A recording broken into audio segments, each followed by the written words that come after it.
Hallelujah. प्रभु यीशु मसीह के नाम को धन्यवाद हो। प्रभु यीशु मसीह की स्तुति हो। प्रभु यीशु मसीह महान है। पिता को धन्यवाद, पवित्र आत्मा को धन्यवाद। अब तक जो है प्रभु ने हमें संभाल के रखा है, यीशु मसीह ने हमें संभाल के रखा है। धन्यवाद देते हैं।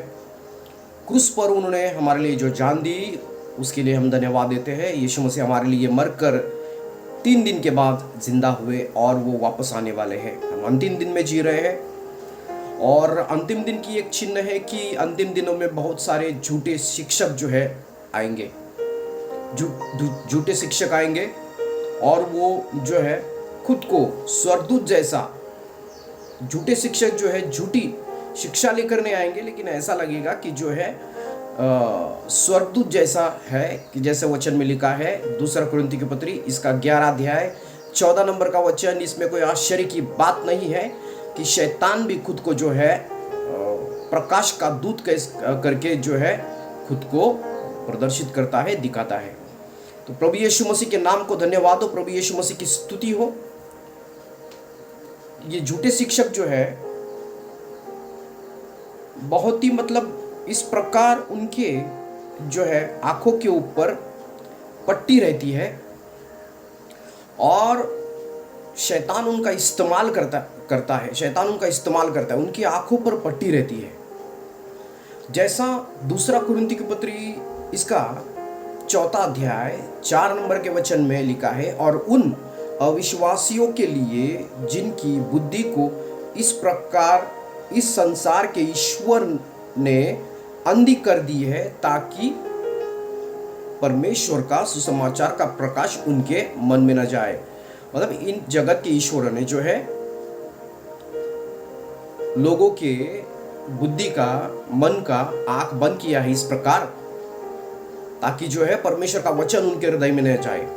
तो आंखों पर पट्टी होती है, उसकी वजह से सुसमाचार अंदर नहीं जाता। लेकिन कुछ जो परमेश्वर को मानने वाले लोग हैं उनके ऊपर भी आंखों की पट्टी होती है और वो कुछ सत्य बातों को स्वीकार नहीं करते और कुछ परमेश्वर के चीजों को गलत रखते हैं आंखों पर पट्टी होने की वजह से। जो शास्त्री पुरुषी थे उनके आंखों पर पट्टी थी, जो यहूदी लोग थे उनके आंखों पर पट्टी थी। इसकी वजह से उन्होंने यीशु मसीह को उद्धार करके स्वीकार नहीं किया। यूहन्ना इसका 1 अध्याय में लिखा है, प्रकाश आया लेकिन अंधकार ने उसको स्वीकार नहीं किया। मैं अपने लोगों की ओर आया लेकिन मेरे लोगों ने मेरा स्वीकार नहीं किया। क्यों नहीं किया? कि आंखों पर पट्टी थी। तो आंखों पर पट्टी होने की वजह से वो अंधापन आता है और हम परमेश्वर के वचन को सही तरीके से हम स्वीकार नहीं करते। तो प्रभु यीशु मसीह के नाम को धन्यवाद हो। प्रभु यीशु मसीह की स्तुति हो। प्रभु यीशु मसीह दयालु है। एक क्लिप थी 2 हफ्ता पहले, वरदान नहीं है तो क्या स्वर्ग में जा सकते हैं? ऐसा नहीं है, वरदान के बिना भी हम स्वर्ग में जा सकते हैं। ये पास्टर डैनियल राज इनका क्लिप है और सही है। वरदान नहीं है तो भी हम जो है स्वर्ग में जा सकते हैं। यीशु मसीह केवल मार्ग है, जैसे उन्होंने जिक्र किया, यीशु मसीह केवल मार्ग है।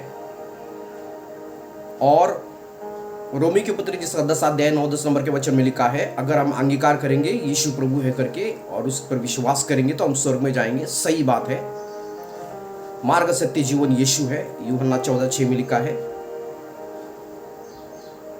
वो कहते हैं कि एक ही मार्ग है, बराबर है, एक ही मार्ग है। उसके बाद जो है वो दूसरा एक बात बोलते हैं, जिब्रिश बोलने वाले नरक में जाएंगे। ये उनके आंखों पर पट्टी है। ओके, उसी क्लिप में बोलते हैं, खुद को कॉन्ट्राडिक्ट करते हैं। पहले तो बोलते हैं एक ही मार्ग है और उसके बाद बोलते हैं समझो जिब्रिश बोलने वाले। जिसने यीशु मसीह को उद्धार करके स्वीकार किया है, बपतिस्मा लिया है पिता पुत्र पवित्र आत्मा के नाम से, और जिब्रिश बोल रहा है वो नरक में जाएगा। अभी वो ऐसा बोल रहे हैं। ये क्या है? ये महाशय के आंखों के ऊपर पट्टी है। बाइबल में लिखा है कि इसमें कोई दो राय नहीं कि जो स्वर्ग, शैतान भी खुद को स्वर्गदूत के अनुसार खुद को रखता है। दूसरा कुरिन्थियों की पत्री 11 अध्याय 14 नंबर के वचन में।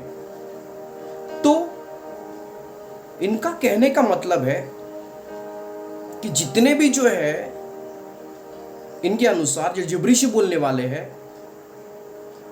स्वर्ग में, नरक में जाएंगे, और ये केवल अकेले स्वर्ग में जाएंगे।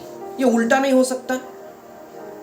समझो, इनके आंखों पर पट्टी है, ये उल्टा नहीं हो सकता कि बहुत सारे लोग अब तक जो है अन्य भाषा में बात कर रहे हैं, जो बात कर रहे थे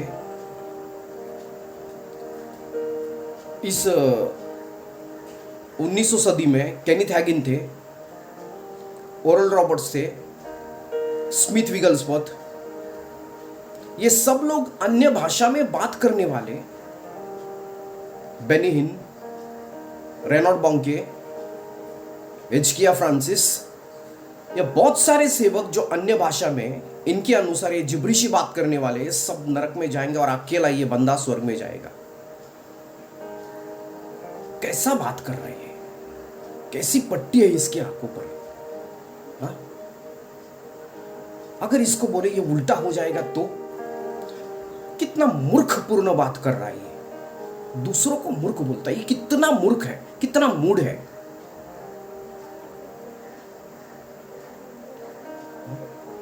आंखों पर पट्टी होने की वजह से यह सत्य बात जो है मन में नहीं जा रही है। अगर ये जो है बंदा झूठी शिक्षा दे रहा है और पता नहीं इनका जो है इनकार हो जाएगा अंतिम दिन में, समझो इनका इनकार हो जाएगा, तो क्या होगा कि बड़ी मात्रा में ये लोगों को फंसाएगा, बड़ी मात्रा में। तो मैं विनती कर रहा हूं जितने भी लोग हैं, कृपा करके प्रार्थना करें, जो इनके फॉलोअर्स हैं प्रार्थना करें और प्रार्थना करके सोचिए, प्रार्थना करके बराबर सोचे। ये बोल रहे सब जिब्रिश बोलने वाले, जो अन्य भाषा बोलने वाले जो है, जो परमेश्वर से बात करने वाली भाषा है, पहला कुरिन्थियों की पत्री 14 अध्याय 2 नंबर का वचन, जो परमेश्वर को समझती है, ये भाषा बोलने वाले सब लोग नरक में जाएंगे और ये बंदा अकेला स्वर्ग में जाएगा। ये जो है दूसरों को एजुकेट करने जा रहा है, खुद को तो कुछ थियोलॉजिकल बैकग्राउंड है, बाइबल में चीजों लेकर खुद भी उटपटांग बातें कर रहा है।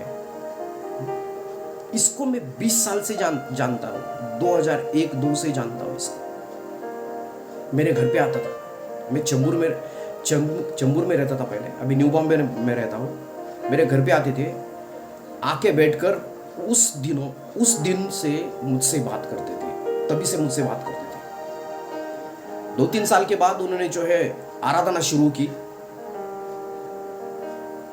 वो मीटिंग में गीत गाने लगे, लेकिन कभी भी ये जो है पवित्र आत्मा के सामर्थ्य के लिए कोई सेवक के अंडर में खड़े नहीं रहे। इसकी वजह से उन्होंने कभी पवित्र आत्मा का टच, पवित्र आत्मा का वरदान, अन्य भाषा, इसको कभी उन्होंने देखा नहीं, समझा नहीं। इनका काम का क्या था? केवल 1 घंटे की आराधना मीटिंग में करना, उसके बाद जो है कभी बैठे नहीं वहां, कभी प्रार्थना के लिए बैठे नहीं, खाली वो खत्म करके बाहर जाते थे। इसकी वजह से इनको कभी पवित्र आत्मा का स्पर्श नहीं मिला। इसकी वजह से अभी इस बात के लिए शैतान इनका इस्तेमाल कर रहा है। तो बहुत ही खतरनाक बात है, बहुत ही डेंजरस बात है। ये तो डूबेगा, लेकिन बहुत सारे लोगों को लिए डूबेगा। इसलिए मैं विनती कर रहा हूं, प्रार्थना करो, सोचो और समझो। प्रार्थना करके सोचो और समझो। और जितने भी इनके सब्सक्राइबर्स हैं,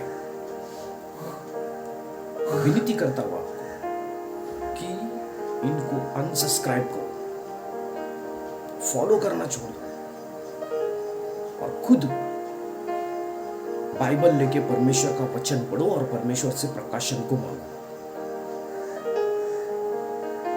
खुद परमेश्वर के वचन को, परमेश्वर के वचन का अभ्यास करो, परमेश्वर के वचन को मांगो खुद। एक कुछ भी उटपटांग बातों को बोल रहे हैं, कुछ भी चीजों को बोल रहे हैं। कभी बोलते हैं मार्ग सत्य जीवन यीशु मसीह है, उसको रोमी के पत्री 10 अध्याय 9 नंबर का वचन कहता है कि उस पर विश्वास करो। सच है, सत्य बात है। फिर ऐसा क्यों बोल रहे हैं? खुद को कॉन्ट्राडिक्ट कर रहे हैं, फिर खुद का विरोध कर रहे हैं। उसी क्लिप में खुद का विरोध कर रहा है। उनका क्लिप है क्या वरदान पाने से हम स्वर्ग में जा सकते हैं। उनका क्लिप है क्या वरदान नहीं है तो क्या हम स्वर्ग में नहीं जा सकते। स्वर्ग में जाने के लिए केवल वो एक ही मार्ग है, यीशु मसीह पर विश्वास करो। विश्वास करने से हम स्वर्ग में जा सकते हैं। पिता पुत्र पवित्र आत्मा के नाम से बपतिस्मा लो, स्वर्ग में जा सकते हैं। फिर ये जिब्रीशी, ये वो क्या बोल रहा है? सब जिब्रीशी बोलने वाले नरक में जाएंगे, ऐसा इनका कहने का मतलब है। मैंने बहुत सारे सेवकों का नाम लिया, जैसे रेनर्ड बॉन्के है, बेनी हिन है, स्मिथ विगल्सवर्थ, केनिथ हैगिन। ये सभी लोग जो है, सभी लोग परमेश्वर की, ये सभी लोग अननोन टंग्स में, अन्य भाषा में ये बातें करते थे। सभी लोग अन्य भाषा में बातें करते थे। और ये सदी में कितना डेकेड्स गए, किसको भी परमेश्वर ने इस प्रकार बोला नहीं कि ये जिब्रीशी है और ये शैतान की ओर से भाषा है। जो पहला कुरिन्थी की पत्री 14 अध्याय 2 नंबर का वचन, वो जिब्रीशी है, परमेश्वर की ओर से नहीं है, शैतान से ये है। किसको भी अब तक परमेश्वर ने बोला नहीं है। केवल यही बंदे को ये पीढ़ी में बोल रहा है जिसके आंखों पर पट्टी है, और उसका ही शैतान जो है इस्तेमाल कर रहा है अपने लिए। तो ये बहुत ही गलत बात है, बहुत ही खतरनाक है। उनके आंख पर पट्टी है, ये तो डूबेंगे, लेकिन बहुत सारे लोगों को लेके डूबेंगे। 1900 सदी में एक सेवक था जिनका नाम विलियम ब्रैनम था। उनके ऊपर पवित्र आत्मा का सामर्थ्य बहुत प्रभावशाली था। लेकिन उसके बाद क्या हुआ, बहुत सारे उनके फॉलोअर्स थे, अभी भी उनके नाम के फॉलोअर्स है यूएस में, अमेरिका में, ब्रैनमाइट्स करके। ब्रैनमाइट्स जो विलियम ब्रैनम के नाम से जाने जाते हैं, ब्रैनमाइट्स करके। तो ये सभी लोग जो है उनको फॉलो करते थे, सभी लोग उनको फॉलो करते थे। उसके बाद ऐसा हुआ कि ये खुद को एलाइजा बोलने लगे। लोग भी इनके साथ सहमत हो गए। उनके बाद जो गलत गलत टीचिंग देने लगे, यीशु ही पिता है, पिता नहीं है, यीशु ही पिता है। तो बहुत सारे गलत शिक्षाओं को देने लगे। इसके बाद 3 सेवकों को परमेश्वर ने बात की। मुझे लगता है एक सेवक एफ बोसवर्थ थे, डेविड लिंगस्टन और दूसरे एक सेवक थे। तीनों को भी परमेश्वर ने बात की कि जो अगर ये टीचिंग को आप रोकेंगे नहीं तो आपका जो है, परमेश्वर आपको रोकेगा, आपका जो है एक्सीडेंट होने वाला है। और जो इन्होंने उस बात को सुना नहीं, और 1964 में अक्टूबर के महीने में इनका एक्सीडेंट हो गया। और जब उनको मृत्यु हो गई और उनका टीचिंग बंद हुआ। तो ऐसा होता है, अगर हम गलत शिक्षाओं को दे रहे हैं, अगर हम खुद को रोकेंगे नहीं तो परमेश्वर हमें रोकेगा। अगर परमेश्वर हमको रोक रहा है, अगर परमेश्वर रोकता है तो बहुत खतरनाक बात है, और परमेश्वर रोकेगा तो फिर आगे हम टीचिंग देने के लायक ही नहीं रहेंगे। तो इसलिए जो है विश्वासु लोग, फॉलोअर्स लोग, ये अंतिम दिन में केवल यीशु मसीह और उसका वचन जो है उसके पीछे चलो।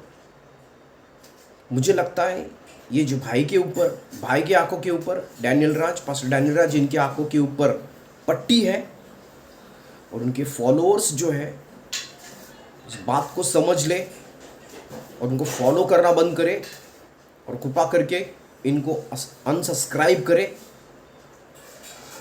और परमेश्वर का वचन, पवित्र शास्त्र बाइबल और यीशु मसीह के ऊपर ध्यान दे। और जैसे मरियम जो है यीशु मसीह के चरणों में बैठी, वैसे यीशु मसीह के साथ जो है बैठने का प्रयास करे। Praise the Lord, hallelujah.